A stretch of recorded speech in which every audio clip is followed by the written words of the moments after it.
श्री शिवाय नमस्तुभ्यम। श्री शिवाय नमस्तुभ्यम। आप सभी भक्तों का हमारे चैनल में स्वागत है। आप सभी स्वस्थ रहें, सुख समृद्धि से भरपूर रहे। आज हम आपके लिए लाए हैं श्री प्रदीप मिश्रा गुरु जी द्वारा बताए शिव पुराण की प्रदोष व्रत में का पूर्ण फल हम कैसे प्राप्त कर सकते हैं। अगर हम मंदिर नहीं जा सकते और व्रत नहीं कर सकते तो ऐसा उपाय जिसे करने से आपको व्रत और मंदिर जाने का दोनों का फल प्राप्त होगा। तो पूरी कथा जरूर सुनिए। श्री शिवाय नमस्तुभ्यम। फलाहार करो, उसमें भी नमक का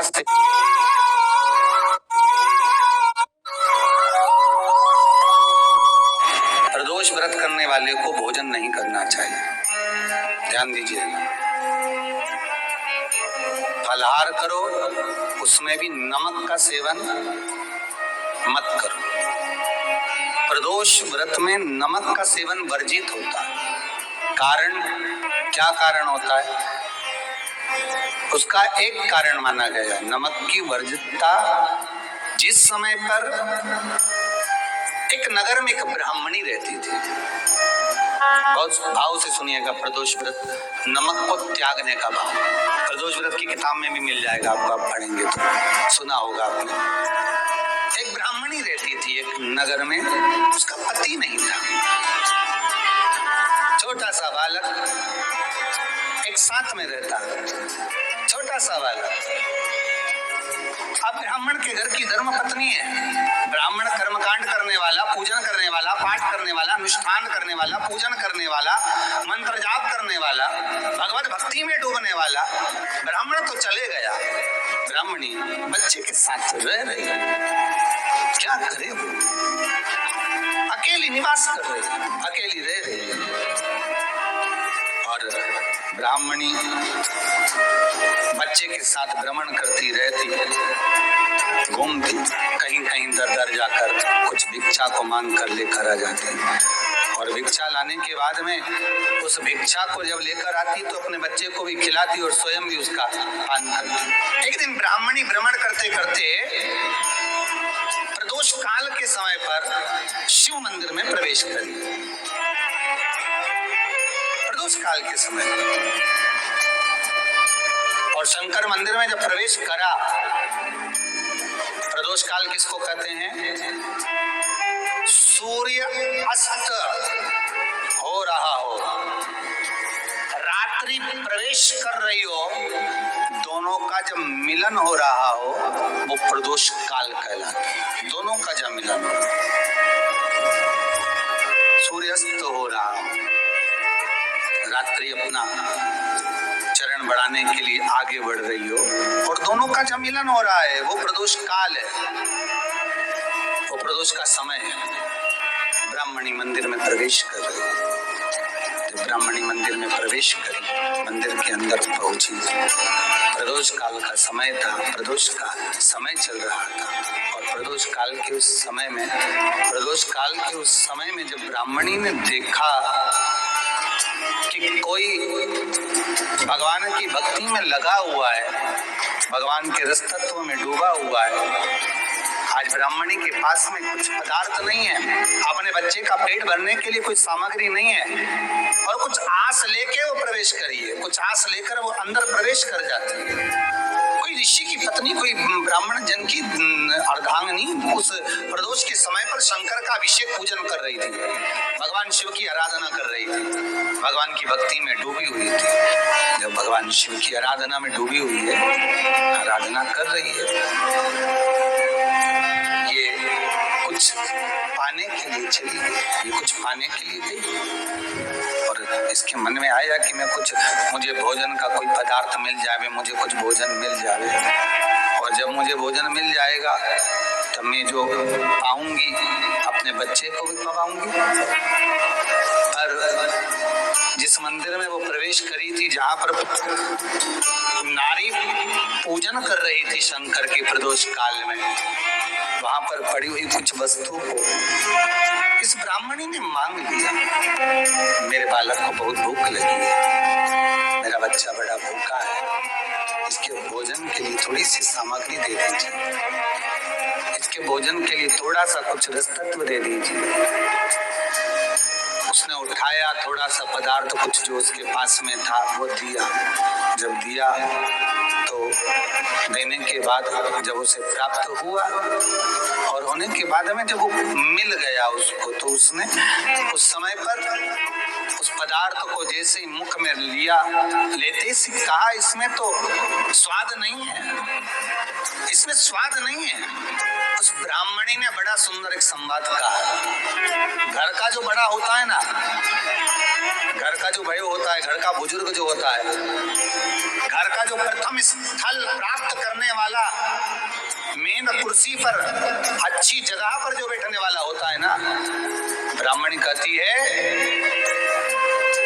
वो कभी किसी वस्तु में ऐब नहीं देखता, मिनक नहीं निकालता। समाज के अनुकूट होते हैं, समाज के जब अनुकूट होते हैं महाराज, समाज के जब अनुकूट होते हैं, बड़ी बड़ी समाजों में जब कार्तिक महीने में अनुकूट महोत्सव होते हैं, बहुत सारा प्रसाद बनता है। जो बुजुर्ग होते हैं ना, बड़े समझदार लोग होते हैं ना, तो अनुकूट की जब प्रसाद खाने बैठते हैं ना, उसमें नमक नहीं भी होता ना, तो नहीं बोलते कि इसमें नमक नहीं है। पर जो हमने डोनेशन दिया है, जब तुम आए थे समाज वाले, तो हमने 1000 का लिफाफा दिया, 500 का लिफाफा दिया, 2000 का लिफाफा दिया, और भोजन ऐसा बनवाया, एक व्यक्ति वो जो खाकर चुपचाप चले गया, और एक व्यक्ति वो जिसने प्रसाद पर उंगली उठाई। इन दोनों को अन्नकूट की तारीख पे इनका नाम लिख लो, और अगला अन्नकूट आए तब दोनों की दशा देखना। एक जो चुपचाप खाकर चले गया, भगवान के प्रसाद को प्रसाद मानकर, प्रभु का दर्शन मानकर लेकर चले गया, वो उन्नति की सीढ़ी पर चढ़ता चले गया, और जो मिनक निकालता रहा वो साल भर खटर पटर की जिंदगी जीता रहा। भगवान के प्रसाद में कभी भी ध्यान रखिएगा, भगवान के प्रसाद के अंतर्गत स्वाद की कोई मूलता नहीं होती। भगवान का प्रसाद स्वयं स्वाद है। भगवान के प्रसाद में नमक नहीं देखना, मिर्ची नहीं देखना, भगवान के प्रसाद में शक्कर नहीं देखना, भगवान के प्रसाद में कुछ ये नहीं देखना कि कितना माल डला, कितना घी, कितना बादाम, कितना काजू, कितना इलायची डला। हाँ, यहाँ तक शास्त्र कहता है कि भगवान का प्रसाद अगर बन रहा है तो उसकी सुगंध भी नहीं ली जाती है महाराज, यहाँ तक शास्त्र कहता है। जब तक भगवान उसको पानी ले तब तक उसका सुगंध भी नहीं लेता। और कई कई जगह तो भगवान को प्रसाद अगर सूखा सामान हाथ में आ गया, इलायची कैसी है, मंदिर के अंदर जाने वाली है, भगवान को डालने के लिए लाओ यार, किसकी दुकान से आई इलायची बताओ, इलायची 25 बार सूंघा, हाँ हाँ अच्छी है, अब सूंघ लिया तो भगवान इसको स्वीकार करेगा क्या? अरे जम के तो बोलो। एक फूल तुमने बगीचे से तोड़ा और सोचा इसमें पहले मैं सूंघ लेती हूँ, इसमें स्वाद है कि नहीं, इस फूल में गंध है कि नहीं, इसमें सुगंध है कि नहीं, और फूल सूंघ लिया, उसके बाद तुम भगवान को देखो, भगवान स्वीकार करेगा नहीं। कई कई घरों में तो हंडी से दाल चलाती जाए अपने हाथ में डाल के महाराज। ब्राह्मणी ने जैसी मुख में लिया थूक दिया। ये श्रेष्ठ नहीं है।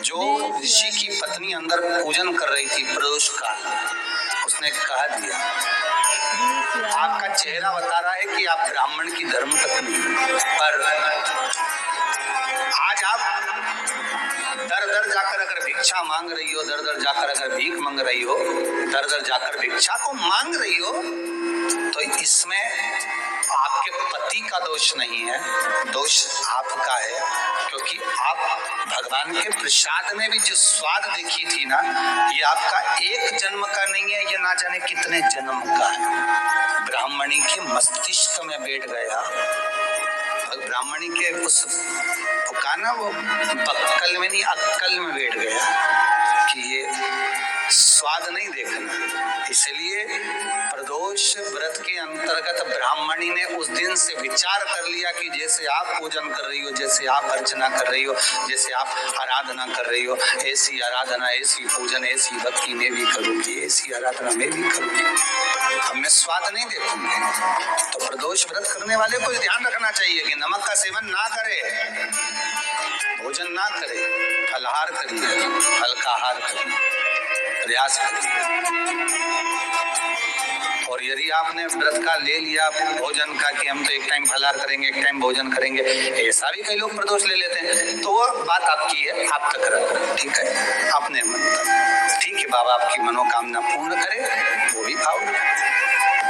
अरे भगवान को धन्यवाद दो कभी कभी कि तूने अच्छे घर में पैदा किया, अच्छा परिवार दिया, अच्छा पति दिया, अच्छी पत्नी दी, अच्छे बच्चे दिए, अच्छा कुटुंब दिया, घर दिया, दुकान दी, जमीन जायदाद दी, शरीर अच्छा दिया, हाथ पैर आंख नाक मुंह सब बढ़िया दिया, एक के भी निपटा के नहीं भेजा तूने।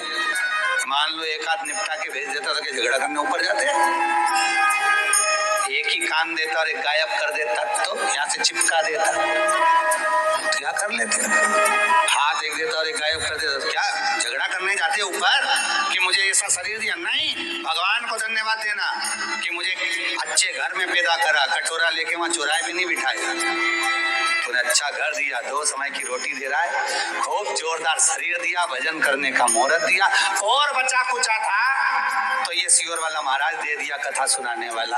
अब शाम के समय पर प्रदोष काल में बेलपत्री के पेड़ के नीचे, चाहे शंकर के मंदिर के दरवाजे पर या शिव मंदिर में, अगर आप प्रदोष के दिन दिया लगाते हो, सोमवार के दिन दिया लगाते हो, तो ऐसा कोई व्यक्ति नहीं जिसको मेरे देवाधिदेव महादेव मेरा विश्वनाथ भंडार नहीं भरता हो, खाली नहीं छोड़ेगा, दे देगा, भंडार भर देगा, कमी तो नहीं रख सकता, ये पक्का। पर तुम करना ही नहीं चाह, 2-4 सोमवार करो और उसके बाद के तो महाराज जी हमने तो करा था, हमको तो मिला ही नहीं, 2-1 प्रदोष करा तुमने, अरे 1 साल करो, सारे दरबदर भी तो अपन ठोकर खा कर आए, इतना साल निकाला अपन ने, और 6 महीना 3 महीना 4 महीना भगवान से निवेदन तो करो, दिल से कहो तो सही, नी भंडार भरे तो बात दूसरी, एक बार बोलो तो। पर जगत के लोगों के सामने जाकर मत कहना तो देव अधिदेव महादेव से कहना।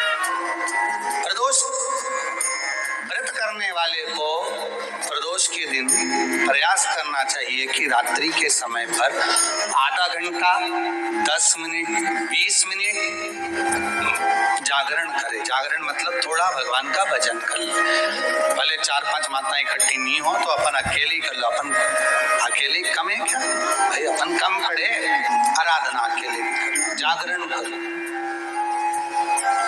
जब आपकी 11 प्रदोष हो जाए, 26 प्रदोष हो जाए, तब उद्यापन करो। उद्यापन 2 ब्राह्मणों को जोड़े से बुलाओ, ब्राह्मणों को जोड़े से बुलाकर उनके चरणों की पूजा। शिव पुराण में वर्णित यह उपाय प्रदोष काल में अगर आप प्रदोष व्रत रखते हैं तो आपको पूर्ण फल की प्राप्ति होती है, सभी मनोकामनाएं पूरी होती हैं। लेकिन अगर आप किसी कारणवश प्रदोष का व्रत नहीं रह सकते तो आप जो है यह उपाय अवश्य करें। व्रत नहीं रह सकते, मंदिर नहीं आसपास है, मंदिर नहीं जा सकते, तो आप जो पंडित जी द्वारा बताए गए, गुरु जी द्वारा बताए गए उपाय को अवश्य करें और जीवन में सुख समृद्धि और अपनी मनोकामना पूरी करें। प्रदोष का व्रत संतान प्राप्ति के लिए है और जो भी इस शिव पुराण की कथा को प्रेम पूर्वक श्रद्धा पूर्वक श्रवण करता है और व्रत को नियम अनुसार करता है, मंदिर जाके भगवान भोलेनाथ की पूजा अर्चना करता है प्रदोष के दिन, उसके जीवन में सभी कष्ट दूर होते हैं। और साथ ही अगर आप किसी कारणवश प्रदोष का व्रत नहीं रख सकते और प्रदोष के दिन किसी मंदिर नहीं जा सकते तो गुरु जी ने जो उपाय बताया है वह अवश्य करें, अपने जीवन में सुख समृद्धि पाए, धन प्राप्ति पाए, यश वैभव पाए। इसके साथ ही हमारे चैनल एसपी भक्ति रस तरफ से आप सभी को ढेर सारी शुभकामनाएं। आप सभी स्वस्थ रहें, सुख समृद्धि से भरपूर रहें और हमारे चैनल का भक्ति रस का रसपान करते रहें।